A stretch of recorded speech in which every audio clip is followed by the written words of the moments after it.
what do they say? It takes 10 years to become an overnight success, right? Exactly. So, look, we're putting in a lot of work into this right now.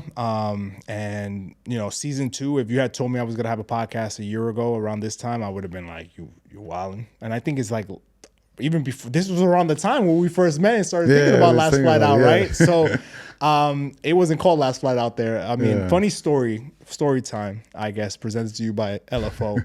Do you remember the first name that we got excited about and then we found out it was somebody else's name?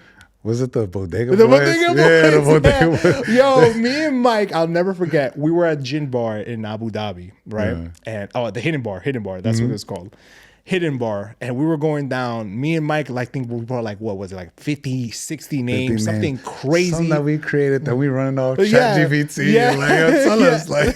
Tell us. So we're over here with 50, 60 names, trying to do everything that we can to find a name for the podcast. Yeah. And we go Bodega Boy, and we look at each other like, wow, this is clicking. This is it. Like, we're lit. Like, we got the name, we got the logo. We're thinking about that. We're gonna copyright it right then. We think about the black cat already in the store. We're already thinking our logos. We look it up on Google, and it's Desus and Meryl's stuff. And I totally forgot they were the Bodega Boys. Yeah, me too. Yeah, so I didn't even know they were because I caught them on the later end. Yeah. And I was like, oh man. It's one of those things that and then Last Flight Out just seemed natural at the time. Yeah. Do you get now, with Last Flight Out, that now when people say it, it doesn't sound weird anymore? It's starting to sound like very normal and very it sounds natural. Or LFO or Last Flight Out. It's like resonating. People are starting to resonate. Oh, Last Flight Out. Exactly. Mike and Jay. And then I think the concept too, for our listeners, the concept of it, because before we pitched and all that, not even pitched, before we started producing, everybody was like, is that a travel podcast, something like that? Yeah. And people that now they listen and know, it's like they get the concept. They get the concept. I remember getting into an argument with my best friend when he was here in December about it. I was like, it's not a travel podcast. It's not a podcast that's convincing people to come to the UAE specifically, right? Yeah. If that's what you get out of this, we'll take you. We'll have more friends. But the whole point is, again, taking a flight out of your current situation to go to another destination, and what you're traveling through is the risk process, the journey to get to the destination. Yeah. Because everyone that we're going to present on this podcast, from Denise, from Christiana, to Freak, to the next people we're going to have here, have all taken a risk at one point to get to where they're at. And in order for you to appreciate where they are currently, you have to go through the journey with them. And that's what we're trying to replicate.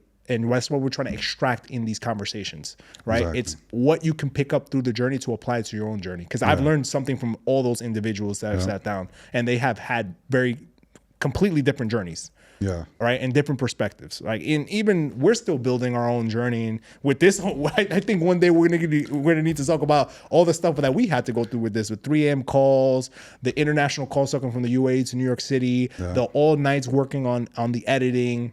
The no's, the cancellations, the no's and the cancellations are gonna be the ones that stick right with me to the very end, man. To the very end. And I just think that, I guess as a closing point, as a lesson learned for me from that argument that we had, is just sort of be a better, more active listener, right? Not just with you, with everybody else I have in my life, right? Yeah. And it's gonna also help me on the podcast when we have our guests, because when we have our guest here, it's really about them.